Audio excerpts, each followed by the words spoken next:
Welcome to the Curious Advantage podcast, an exploration of the idea of curiosity and its increasing importance for thriving in the digital age, from the authors of the Curious Advantage. Hello, and welcome to this episode of the Curious Advantage podcast. This series is about how individuals and organizations use the power of curiosity to drive success in their lives and organizations, especially in the context of our new digital reality. It brings to life the latest understanding from neuroscience, anthropology, history, behaviourism about curiosity and makes these useful for everyone. My name is Garrick Jones, and I'm one of the co-authors of the book, The Curious Advantage. And today I'm here with my other co-authors, Paul Ashcroft. Hi. And Simon Brown. Hello. And we're delighted to be joined by Isabel Garvey, who's the managing director of Abbey Road Studios. Hi, Isabel. Hi, Garrick. It's a pleasure to be here. Welcome to the Curious Advantage podcast, Isabel. You are leading and have successfully transformed the world's most famous and oldest recording studio, Abbey Road. You've been named one of the most creative and innovative women by Fast Company, and you're a leader in the tech world and are constantly innovating in the music industry. Can you tell us a little bit about your story and your previous career and the shift to the music industry and Abbey Road? My career story is one of I guess curiosity, but certainly very serendipitous. I started my life, although I try to bury this very deep now that I'm in the creative industries, but I started my life as an investment banker, actually, and then moved to private equity. And through kind of potluck and serendipity, a headhunter asked me to be a kind of a random candidate in a recruitment process for EMI Music, who were then looking for a chief of staff to work for the CEO. And I thought it was at a moment in my life where I thought, well, people do MBAs for this kind of change. I should go see what it's all about. And needless to say, I got the job. And there commenced my, I think, nearly 15-year career in music. I think I'm very lucky in that I joined the music industry in such an interesting time, a very challenging time, but such an interesting time for the industry, which has led to a very kind of different and meandering career for myself in music. How, Isabel, has curiosity helped you on this journey, would you say? You mentioned that you've been on a curious journey, and as you just said, if it's a meandering walk, often curiosity pops up and plays a role. How would you say curiosity's been driving you through the journey? It's played a key role. I mean, even just taking that step from a comfortable finance environment to just go check out the music world, while obviously the music industry is a very compelling place to be, I think I was curious as to how this industry actually worked. We all know it from a consumer perspective, but I didn't understand how the business works. So I think curiosity and wanting to see something different drove me there. And then, as I said, because the industry had went through such change, I joined EMI at a time when digital was 2% of the business. And just for context, it's now well over 60%. And, it was a very turbulent time for the industry. And as such, you kind of had to be curious to be part of the future of the industry or to be part of the next phase in the story, because how this kind of digital transformation was going to play out wasn't immediately clear back in 2011 when I first joined. A lot of my roles involved actually just being incredibly curious about what technology was up to, how consumer behavior was transforming, how new businesses were developing outside of music, and how that would play into music as an industry, right the way from how artists were going to create music and produce music through to how consumers were going to consume. So it kind of, I guess it's at the center of my career, and is kind of what's kept me interested, I would almost say, because the music industry is continually evolving. And so there's always room for thinking what's next. You just can't stand still.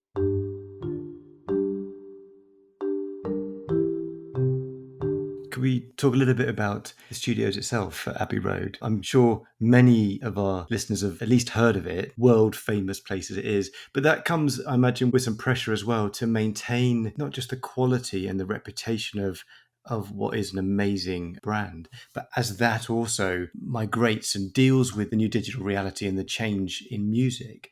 Can you tell us a little bit about the story there and what's been the journey for Abbey Road? Absolutely. So I have been at Abbey Road for 5 years, and I got an incredible remit as I went into that role, which was, here is, as you've said, this incredible studio with an amazing legacy. that has brand recognition worldwide, but hasn't necessarily been expanded outside of St. John's Wood in northwest London. So there were a number of things that we've kind of looked at over the last 5 years in terms of expanding the business and facing it forward to a digital future. So, some of the things we did, we expanded the core of the business. We made sure we had more studio capacity and, our heritage spaces or our traditional spaces, including the famous Studio 2, which housed 4 men from Liverpool for a very long time. They're big spaces that are relatively expensive. And so we kind of cater for people who are, at the top of their career. But we are very cognizant of the fact that we needed to have spaces where people could start their creative journey at Abbey Road as they develop and fall in love with the place and then continue through to our bigger rooms. We have this really fantastic culture of mentorship with our engineers, where the joke at Abbey Road is that it takes longer to become an engineer at the studios than it does to become a doctor. Through that, our engineers, they're exposed to every variety of music from orchestral through to pop, and they're a hugely experienced team. And they, the senior engineers mentor the younger guys. And we thought, how can we actually take that outside the building? And it felt like education was the most authentic way to do that. So we've created a separate business called the Abbey Road Institute that offers a diploma in audio production and engineering. And that's now franchised in 7 countries around the world and doing incredibly well. It's very niche, but really authentic to the brand and what we do. And then we looked at, as you've alluded to, what is the digital future for this studio? So all the time in the back of my mind, as I was kind of trying to create a vision for Abbey Road in the future, is what is a studio going to look like in 20 years' time? And I fundamentally believe that people will still want to come to these, goosebump inspirational places like Abbey Road. But how artists prepare before they come in and after they're with us, is changing rapidly. Technology has really transformed that. I mean, the anecdote I love to tell is that the Beatles, and I hate to keep harping on about the Beatles, but, they would spend 6 months creating an album in the studios, but those days are long gone. Artists now use technology so much that they will have done a lot of preparation before coming in to lay down an album. And some can come in and do it in as short a time as a week, and then manage a lot of the post-production with technology. What we wanted to do is align the studio with tech again. And obviously with my digital background, I had been in that very startup world for a long time. And I thought actually the way to connect is to start embracing music tech startups and almost serve 2 purposes, where we get to learn about what the latest music tech is, but in return, we're giving these businesses the network into the music industry and the leg up they need to really accelerate their growth. And the music industry is notoriously difficult to get into as a startup. So we're trying to ease that journey for them. And that's been incredible. We've actually set that up almost 5 years ago and we've had 15 businesses through, and we've come across really incredible technology. We hit the market at a time where artificial intelligence in particular was really making a step change and starting to get into the creative industries. Something we talk about within the Curious Advantage book of the Curiosity Engine, which is around sort of how you come up with creative ideas and ask creative questions around, I wonder if, or what if we did this, and then how you put those ideas into action, into construction, as we call it. Are you working with a really established brand and brought some very non-traditional ideas of going into retail or going into education? How did you bring about that sort of creativity and ask those questions? And how did you take them from questions to actually sort of getting them accepted and putting them into action? I'd love to hear more around that. It's been an incredible journey. It's been a very interesting journey and sometimes a tough journey, actually. What I was helped with is the team at Abbey Road are all amazingly creative. They're embarrassingly talented, my team, actually, because they do, day jobs like you and I, but then can actually, pick up a saxophone, pick up a set of drums and, put us all to shame. I'm blessed with a very creative staff who are not short of innovative ideas. I think the challenge I faced was this was a place that for, the previous 85 years had done its core business or executed its core business incredibly well, but never thought beyond that. And so actually kind of lighting up those light bulbs in people's heads was quite hard. I mean, I was this newcomer and I came in with a PowerPoint presentation with all of these crazy ideas on, how we could extend the brand. What is fabulous is that the staff are kind of very natural custodians of the brand. So they really help guide me walking that tightrope between heritage and the future. So respecting and understanding what Abbey Road stands for, what it is at its core and the heritage, but also being future facing. And so they really helped me navigate that. But, I'm not going to lie, that first 12 months was difficult walking into an organization that hadn't had much change in so long with a huge change agenda. So it took me a while, to share the vision, to really explain the thinking around why, we felt this would be beneficial for the brand, beneficial for the core business, and not detrimental to it. It was a journey of patience and explaining a lot. I got some people buying into the vision and then really coming with me. When you reflect on the 5 years, we have done so much in such a short space of time. It's a real testament to how the team pivoted to a mentality of change and innovation in quite a short space of time. That makes me think about the COVID situation we're dealing with right now. How have you guys been coping with that shift to digital, which has forced everybody to kind of go online so much and find resources there? I mean, if you can't get your musicians into the studio, how do you continue to record and make music and do the core business there? I'm fascinated by that. Abbey Road's been open since 1931. We didn't even close for the Second World War. So to close those oak doors for COVID was just a monumental. And yeah, you're right. I mean, if studios aren't open and artists' livelihood, musicians' creativity, where does all of that go? And it's been really interesting. People ask me the question a lot, like, how awful was it? And, it's always very sad closing a building or a facility. But what really is kind of inspiring is that it was also a hugely creative time. Artists have been really busy writing songs, thinking about their next body of work. And also from a tech perspective, technology has responded so quickly. I was speaking to someone earlier this week, jumped years in the period of 5 or 6 months. In terms of technical development. For the music industry specifically and for studios, the first problem to solve was actually live streaming. I mean, you will have seen all of the Instagram, artists playing from their bedrooms. It felt very intimate, even though it was a stream to the world. But now what we're seeing is there's a lot of technology following that up with, how do we get the audio better? How do we get the streaming more sophisticated? What is live streaming going forward, even in a post-COVID world? It can't be that flat stream anymore. It needs to be more interactive. And what can tech do that, to help that?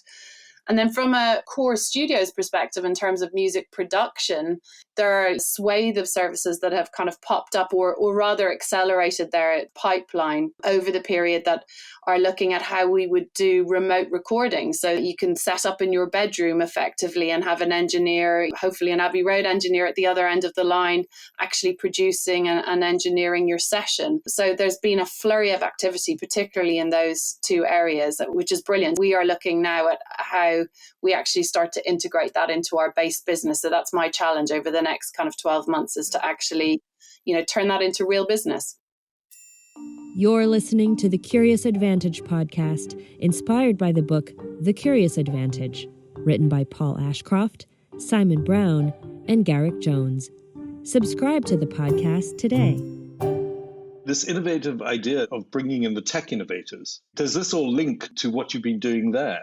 And this kind of network of tech innovators that you're working with? That has really opened up that network for us. In fact, during lockdown, we actually we called it Abbey Road Turntables, but we ran a kind of almost a clinic for startups because some startups were really struggling because financing hadn't come in pre-COVID and it was a very bumpy ride for a lot of startups. But also because there were so many of these new ideas, it was actually helping to guide and sponsor those businesses through as we were all sitting at home, but also as the industry had demand for this new technology. So the incubator has served us incredibly well through this period in terms of connections and tentacles out to the startup community, because unlike EMI Music when they owned Abbey Road back decades ago, where they actually did a huge amount of innovation internally and built, all of the sought after equipment that everyone seeks out today in an analog world, we knew that we couldn't actually invent from the inside out, that we needed to embrace open innovation and a startup community to really move the business forward. So it's paid off in a great way in this period. One of the things we've seen is key for innovation is around having diverse teams and also tackling any either conscious or unconscious bias that may be in the system as well. I know you've done a lot of work to bring women into innovation and into the music industry. So can you tell us more around that and what you've been doing and why? Sitting in Abbey Road studios, obviously I'm privy to a different part of the music industry in terms of music production and the engineering side, which is still abysmally represented in terms of the gender balance. I think this statistic is that 6% of all producers and engineers are women, and we all know that is far too low. I've pulled a group of women together that are engineers and producers, really amazing at their jobs, to try and figure out how we change this. There is a generational shift coming. We've come to the conclusion that there's probably two main issues. One is that girls are not aware of music production and engineering as careers when they're, at school level. So I spend quite a bit of time speaking to young girls about STEM and within that, engineering opportunities in music. And I think that's hugely important that young women are aware of this as a career path. And then the other thing that's interesting to me is there are women who are fabulous producers and engineers, but we don't talk about them enough. And why is that? And we're looking to change that by helping the women who are really knocking it out of the park out there get more press, making sure that they're networked into the industry correctly and creating opportunity for this next generation that we see coming through. The reassuring thing is in the Abbey Road Institute for our diploma course, we're seeing at least 20% female students, which, still isn't equality, but it beats the hell out of 6%. So we're seeing some real change there. It'd be great to see that change. We have an amazing woman producer on our podcast here. So You mentioned artificial intelligence and sort of bringing that into the music industry. And you also talked about how in the last 5 or 6 months, we've seen maybe more technology advancements than in many years before. So could you tell us a bit on where you see the opportunities are with AI and more broadly maybe with technology for Abbey Road and for the industry more generally? AI is a very interesting, it's everywhere already. I mean, it's, your Spotify recommendation list is driven by AI. Our explorations of AI have actually been in the more challenging end, in the sense that we're looking at what artificial intelligence can do in terms of music production and composition. And when we first started the conversation, it's probably 3 or 4 years ago now, it was in that really scary territory of like, what if the computers take over? What if the robots start composing, and it's a race to the bottom? And my colleagues always remind me it's exactly like the conversations around the synthesizer in the 80s when that first came out, that people were terrified that this was the beginning of the end of real music. In fact, I think the Musicians Union went as far as to ban it on certain compositions. Wow. What's charming about that story is that artificial intelligence is actually going that way. I mean, it's hugely powerful in terms of what it can do around composition, around production.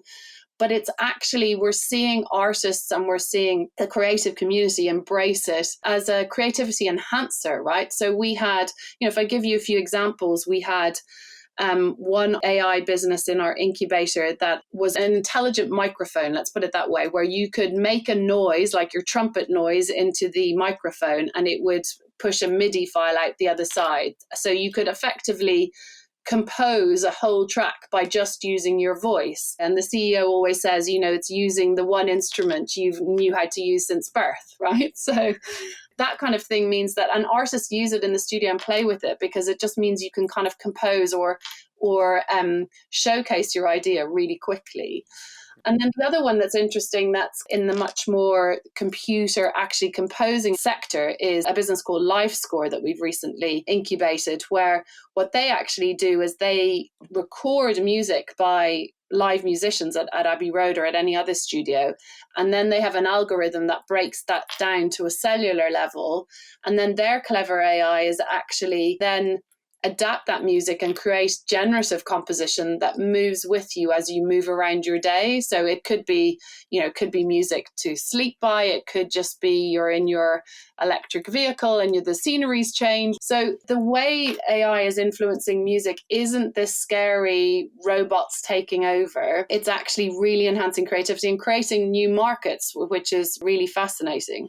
I wonder if that's just true for all things. Everybody's so afraid of AI. I mean, the reality is, with all new technology, is an opportunity for us to enhance our creativity and go in all kinds of new directions. Absolutely. What's interesting, and if we talk about it in the broader sense, it's changing what we as humans define as creativity, right? We don't need to do the mundane. The machine can do that. So actually, we can unleash our own creativity a hell of a lot more, which is really, really exciting. Isabel, I've got to ask, do you think we've already seen an AI written number one hit record? No, I don't think so. To put you on the spot. When do you think we will? How far away is that in the future? I've seen a producer on a panel on this topic, actually, and he said, or have we? Right? Exactly. I mean, AI could create a backline for you, no problem today. It's the lyrics and the artist that sits on top of it that connects. Yeah. And I think this is the interesting thing when I had a 15-year career on the very digital side of music. And when you reflect on the whole lot, what's really interesting is, how we consume music has changed, the tools we use to compose music, how we distribute music has changed massively. But actually, the constant in all of that has been, as humans, we need to connect with artists and lyrics and a sentiment that captures either a cultural or a political moment. And that's completely unchanged. I take a lot of solace in that. It's such an innate human need to connect with music and the people who are creating it that I can't see a world. We have no shared experience with robots. A curious culture is a game changer. What does curiosity mean for you? Follow #CuriousAdvantage and join the conversation. Fascinating you say that. I saw a story in the news, maybe last year, of a robot conducting an orchestra. And it's perfectly possible for a robot to conduct an orchestra. Yeah. It's just nobody really wanted to listen to it.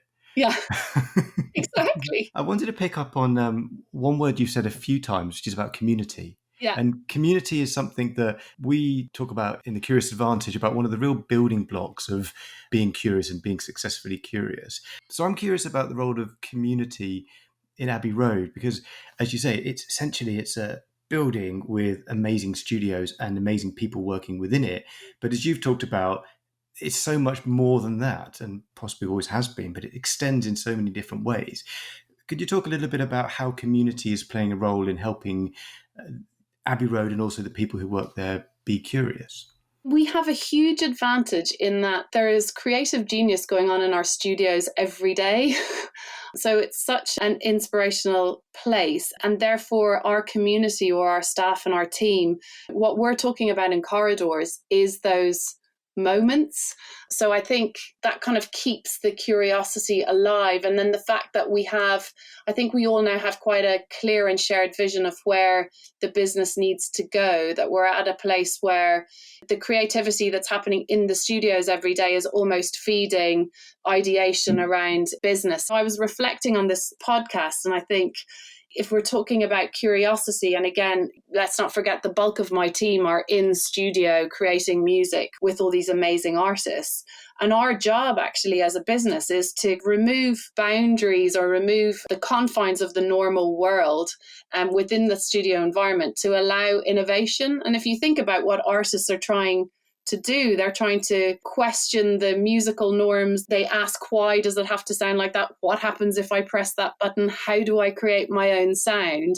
They're dreaming big the whole time. It's almost limitless. So that energy flows through our community and flows through our building. So once we got our heads around a collaborative vision, it's a machine that keeps feeding itself. We're incredibly lucky. Are there any particular stories that come to mind from within Abbey Road or from your broader experience that have really sort of sparked your curiosity, or where curiosity has really had an impact? One of our engineers was sent off to find chicken bones from the local butcher so that Muse could test them as drumsticks when they were recording The Origin of Symmetry. They wanted to try and find a different drum sound, and There's probably a story that you've heard already about Pink Floyd, where they recorded or they were in an album session for Household Objects, which is the album that followed Dark Side of the Moon. It actually never saw the light of day. They actually used hand mixers, wine glasses, aerosol spray, rubber bands. It was all happening. This is one you need to see the video of them actually recording it. Yeah. There's kind of a reverence for the rules, or a reverence for the norms, which brings all these wonderful stories out of what people have done, the curious things people have done in the studios, and just the curious characters as well. The thing I love about working in this industry is so many different kinds of brains, and part of my curiosity is understanding people and what makes them tick. And we've so many different types of brains, different types of people that come through the doors, that it's always exciting, it's always different, there's always some level of crazy going on in the building, but that's it's part of the charm. I love that, to actually be able to ask the questions. I wonder if this would sound better being played with chicken bones, and then actually to put that into action and try it. And I don't know whether that actually made the cut, but there's fantastic creativity and curiosity. Yeah. What's so nice about that is that we often talk about curiosity in a very broad sense, but in a business context, the idea that I've got a new idea, it's quite out there, but I want to try it, doesn't always get a good hearing. It's quite difficult to push that through. In the music business, as in some other creative industries, I think that's really celebrated and encouraged, isn't it? It's like, how far can we push the boundaries? It's almost a driver just to be out there and be the first to try something or do something different. It seems to me that's really something that I would take away from this, in terms of how you can just be brave and get on with it and see what comes out of that. I think to bring back into the business world as well is, what's the equivalent of that applied back into the business world of really pushing the boundaries? It's kind of experiment fast, fail fast, and there's no consequence. And so how do we learn from that in the business world? Isabel, what makes you personally most curious? I'm a person that likes to ask a lot of questions. I like to know what makes people tick. And so what drives me is learning new things. And I'm lucky in that I've had a career where I've had very varied experience. And, even now at Abbey Road, we're a small business, but I have lots of different business units. No day is ever the same. I'm surrounded by people who think entirely differently to me, which then charges almost a different energy and a different pace of work, which keeps me interested. So if I had a job that was just the same that I could do in my sleep, I would be so bored. I need to be curious about what's next and challenging myself about the next steps. And what would be the one thing for our listeners to take away? There's probably two things to take away. I think one is we have a lot to learn from the creative process in terms of how innovative it is, the curiosity in the process, and how experimenting and failing fast is actually a positive. That's something we need to translate across. On a personal level, it's actually taking that leap of faith. I often think, what would happen if I never did take that job in music? Or what would happen if I didn't take, I had never run a studio before. What if I hadn't taken the leap and taken on the challenge? I would say keep challenging yourself and follow your nose in terms of what you're interested in and what really drives you. Such a brilliant conversation. You've been at the center of shifting from analog to digital, doing it with a great brand and a fantastic business.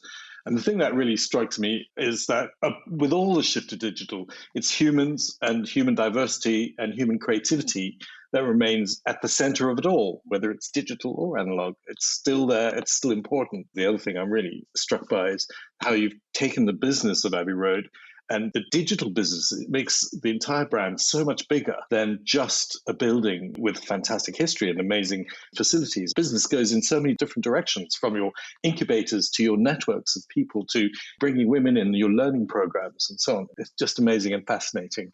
Thank you so much for joining us today, Isabel. It's been brilliant. Thanks, Isabel. Thank you for having me. It's been a brilliant conversation. Thank you. Yes, great conversation. Thank you for listening to the Curious Advantage podcast. The Curious Advantage book is now available to purchase on Amazon. Subscribe to the podcast today. Follow #CuriousAdvantage and join the conversation. This podcast is produced by Aliki Palinelli and John McGinty and edited by Jill Damatak-Futter.